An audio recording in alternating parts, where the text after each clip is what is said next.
What's up, Taurus? Welcome to your October 2024 horoscope, so sit back, relax, and enjoy this astrological forecast. The most important aspect of this month is the solar eclipse in Libra on October 2nd, at 10 degrees of Libra. This month, we also have all of the outer planets in retrograde motion, which is going to make the energy of the solar eclipse to feel very heavy and charged with a lot of past energy. Uranus, Neptune, Pluto, Saturn, the nodes in Chiron. For some of you, especially the ones who have natal aspects really close to this eclipse, is going to be a very intense energy. This eclipse is also a very important one because it's the last one of the Aries Libra cycle, and I think the question the universe is asking you at this time are you truly happy with your work environment? Are you doing enough to take care of your health and diet? Those were the big lessons that the South Node in your 6th house had to teach you during the last 2 years. And this is the last chance to utilize this energy on your daily routines and your work environment. Last month, we had the lunar eclipse in Pisces on September 17th. This was a little preview of what is going to be the next 1.5 years for you, Taurus. The North Node is moving to your 11th house. This house rules social groups, friendships, and organizations. During the next cycle of eclipses, the last 1.5 years starting on January 11, 2025. So it's very important that you try to remember what happened to you during this eclipse, some days after or before, especially when it has to do with social life, joining humanitarian causes, organizations, or fraternities. New ideas that popped up during this time. There was a lot of potential for some secrets being revealed to you during this time. We're gonna start breaking down the aspects of this month of October 2024, but first, if you like a personal reading, please visit the link in the description of this video. We're starting the month with the solar eclipse in Libra. This is your 6th house that rules your work sector, routines in general, and your health. Solar eclipses are new beginnings. Some of you have been in the process of switching jobs or getting a new job. Your work sector was transformed during the Aries Libra cycle of eclipses that is coming to an end on January 11th, where it starts the Pisces Virgo cycle of eclipses. This eclipse comes with Lilith transiting the 6th house, and it's inviting you to look for new ways to break free of your routines. Taurus is a fixed sign, and it's very reluctant to change. Lilith, in conjunction with Mercury and the Sun, is showing you a path to make your sexuality part of your daily routine.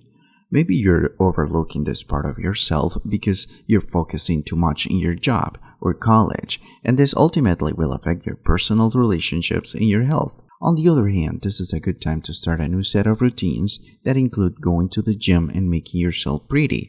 Also, looking for a new job or finally getting a new job is one of the themes of this eclipse.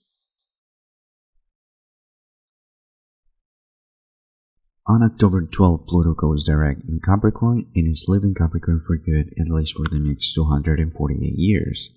Because that's the time Pluto takes to complete a single orbit. Crazy, right? So slowly down, Pluto will be leaving the sign of Capricorn and will enter Aquarius on November 19th. Now, it's time to talk about the transpersonal planets and how they shape generations, and in this case even centuries, of humankind.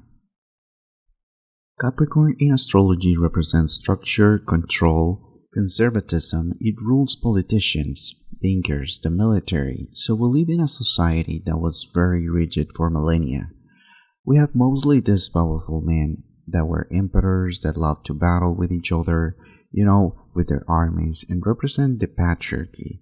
At this point in time, if you look at what's going on in our society, we have people that represent the old-fashioned way of doing things, battling ferociously to keep themselves in power. On the other hand, we have this eccentric kind of people that are ruled by Uranus, coming to life with their crazy ideas, their purple hair, bringing their progressive ideas, and this scared the hell out of conservative people.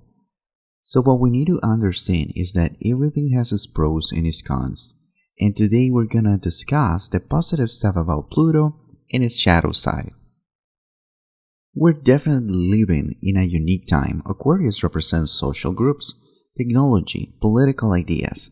It's a very progressive sign, very eccentric. Pluto represents transformation, hidden knowledge, death, and rebirth. So our society is going to be transformed, and we are already going through that, whether conservative people like it or not. We're moving into a very progressive couple of centuries. That's going to be a time of urban tribes, but also very focused in humanitarian causes. Aquarius represents breakthrough ideas.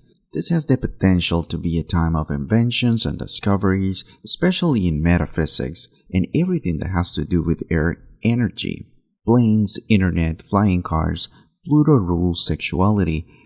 So this part of our life is going to be redefined. As I said, we're already seeing this happening in our society, with people identifying with different genders and different ways to live their sexuality. But it's just going to be more prominent as Pluto transits this house. The dark side of Pluto has to do with control, obsession, so I wonder if worst case scenario, we could end up under a global dictatorship controlling our minds through social media and humanoid robots. That's very concerning also because of the overly sexual nature of Pluto. This could turn out into some form of degeneracy. For now, let's hope for the best. Hopefully we become a better society where we can see each other as friends and we see ourselves more as a collective. Before we continue with this astrological forecast, feel free to leave a comment, tell me how you're doing, how the energies have been flowing during this time. It's really important to read your feedback, and it's a great way to support this channel.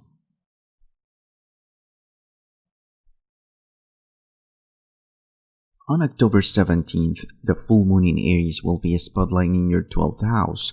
This house rules the subconscious mind, intuition, and dreams. Also on this date, Venus enters Sagittarius. The moon represents emotions, so be prepared for some intensity, especially at night. Our subconscious mind loves to go crazy before bed, and the reason for this is because it wants us to do our spiritual work in the subjects that we're always overlooking. Full moons bring a sense of completion, but also the moon represents secrets, so try to be aware of what your intuition is trying to tell you a few days before and after the eclipse. Please write down your dreams first thing in the morning. You have no idea how much hidden information your dreams contain. With Venus transiting the 8th house, you can use the energy of this eclipse to connect with soulmates, twin flames, karmic partners, maybe not face to face but through dreams and psychic connections, whether they are on this realm physically or not. As a final note, this eclipse is inviting you to leave behind your routines, especially if you're a workaholic, and surrender to your spirituality. If you could take at least an hour of this day and meditate, you just have to leave your mind take you to the subjects it wants to show you. It will be greatly beneficial for your personal growth.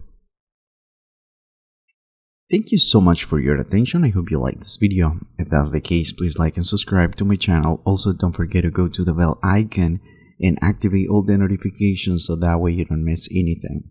Also, check your rising sign because this combined with your sun sign can help you a lot to understand better how all of these aspects are going to play out in your personal life.